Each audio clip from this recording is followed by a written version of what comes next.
Alright, let's take a look at speaking part 2 today. I'm going to give you some tips and what to do and what not to do, so to speak, and we're going to take a look at one part 2 question, and I'm going to try to give you some ideas and what you can talk about in this particular question.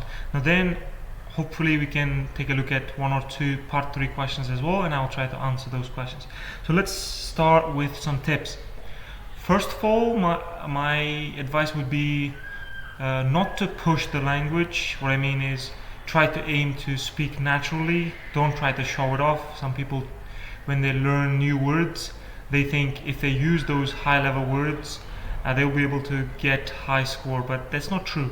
If you use it in quite unnatural context, it's going to take away points from your score, not add some points. So that's not something you want to do. So second thing is, if you are 100% sure of meaning of the word and usage, use it. Otherwise, don't risk it. That's my general goal. That's what I try to do. And third thing would be taking time to think for context. Therefore, story is okay as long as you're not looking for word or grammar structure. So that's controversial one, because most people might think if I stop when I'm speaking, my score will be low, but that's not always the case. Most of the time, if you are taking time to think about the story itself and what really happened, if you're trying to remember, that's okay, as long as you're not looking for a word. You know, sometimes you don't remember the exact word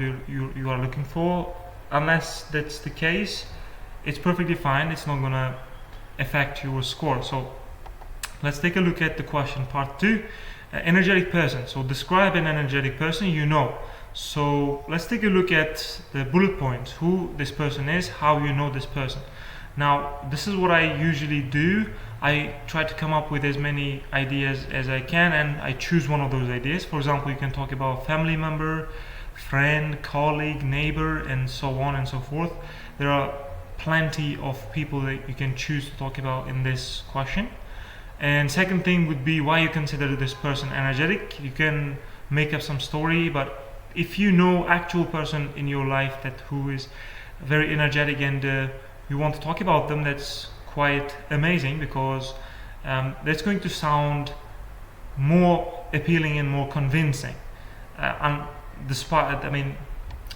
Rather than making up some story. So you can talk about this person, and you can say he or she always wakes up early, always smiles, and always doing something like going there to their child's sport event or volunteering for community work or whatever you want to make up in this case or talk about. So you have to explain why you think this person is really energetic.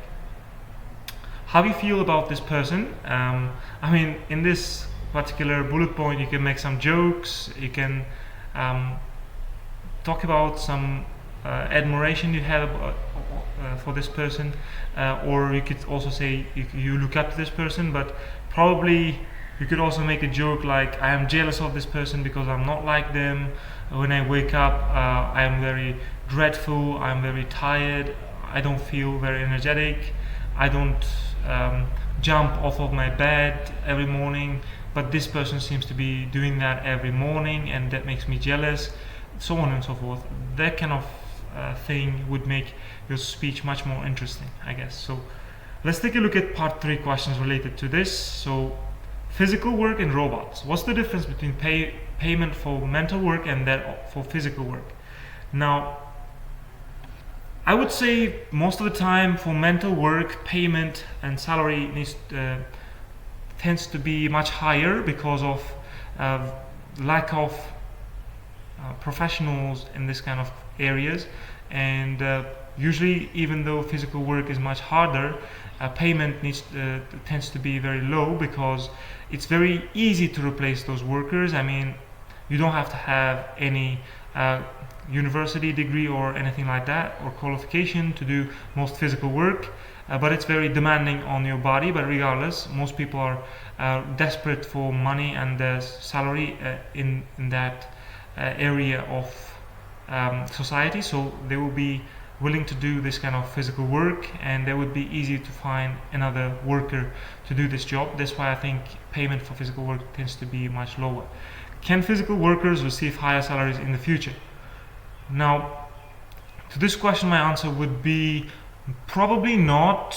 If anything, probably in the next 10, 15 years or maybe 20 years, most works such as physical work will be replaced by robots or something like that, and it would probably disappear. I mean, it would probably extinct from the workplace. So that's what I think, and probably most people will be doing mostly mental work in the future, and that's not necessarily a bad thing. I think it's going to help our society to move forward and develop and improve further and much faster in the future as well. So what kind of jobs need a lot of physical work? So